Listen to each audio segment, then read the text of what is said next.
a perfect off-ramp for a lot of these influencers. We've been talking about these MAGA influencers who have said, you promised us you were going to release the files. You haven't released the files. We're going to stay on this until you release the files. Oh, look what the big bad Wall Street Journal did to Donald Trump. He's once again a victim of the mainstream media.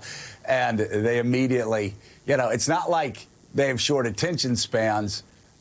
They see the 88% in this poll, and suddenly they're going, oh, now we can attack the Wall Street Journal. Again, Murdoch owned, but now we can attack the mainstream media, and that can fill up our shows for the next 2, 3, 4 days, and we don't have to talk about the Epstein files. Yeah, that's correct. There's a couple of things going on here, Joe. First of all, I think we ought to find a video of Donald Trump reciting the snake, right? Because he lived by the conspiracy theory, died by the conspiracy theory. He's fueled so many of these, and it's been a part of his political strength, particularly with the irregular voters. So the facts might be murky to some, but this is really an episode, an issue of Trump's own making when you really look at it. But the other thing here is, as you know, Joe, for many Republicans, they simply don't believe negative reporting, right? And 25 years ago, we would have talked about bias in reporting, but not whether the basic facts were correct, but it would have been about how they were presented. One of the things that has worked so well for Trump politically is that he will simply refute facts, refute stories.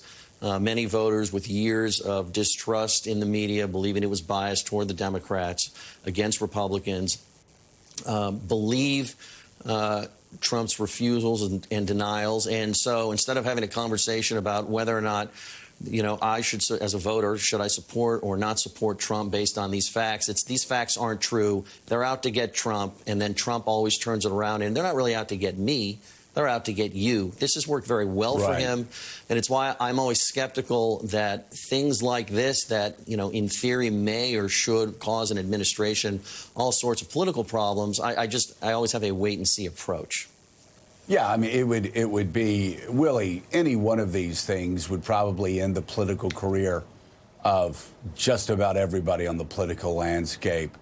But Donald Trump has moved past everything from Access Hollywood to January the 6th. He got reelected again. Chances are good a bawdy birthday card, if he did in fact send that, even if his own voters see stronger evidence of it, not going to impact him with a base. And as David said, it's a measure of how well he has conditioned his supporters to distrust the media, that he can convince them that the Wall Street Journal, owned by Rupert Murdoch, is a tool of the left. The larger point, though, Jonathan, even if this story doesn't stick with his voters, is the fact that is whispered by some of these same podcasters and influencers who support Donald Trump, that Donald Trump was friends with Jeffrey Epstein. He's no wrongdoing. He says he didn't do anything wrong in this larger case, but that they were friendly, and that he may have written him a letter on his birthday, and that they did go to Atlantic City and hang out in the 80s and 90s. So that is out there when he's so defensive about this and saying it should go away, it's a scam, it's a hoax.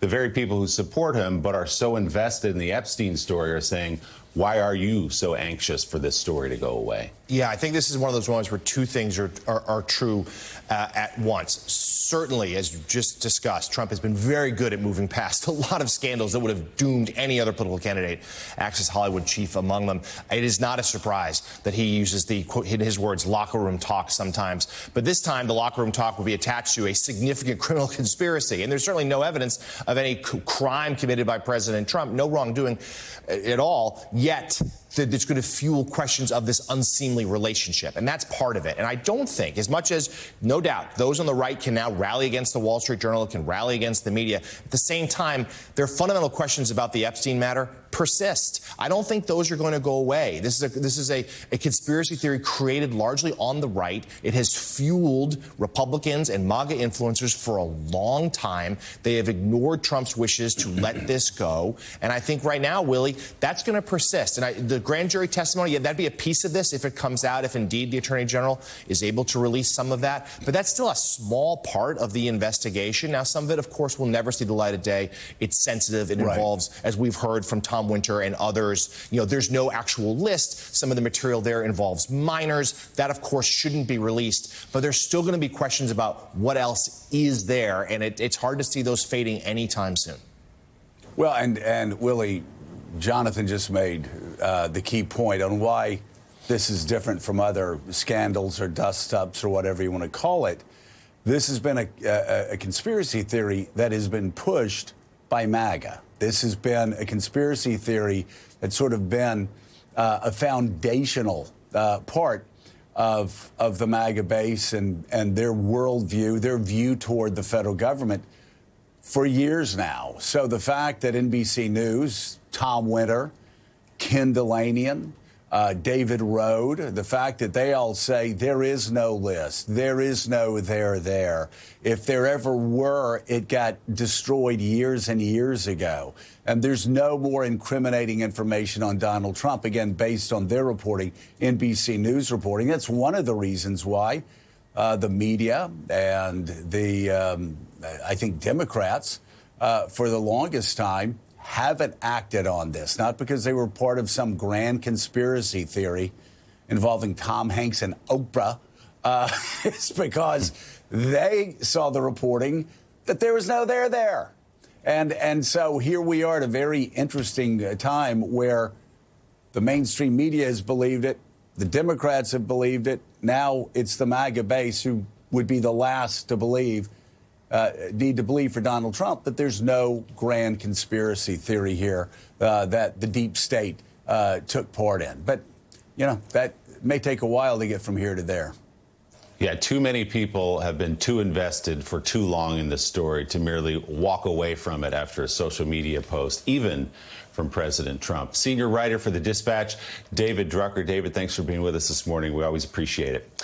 Still ahead on Morning Joe, Congress has passed President Trump's $9 billion spending cut package. We'll go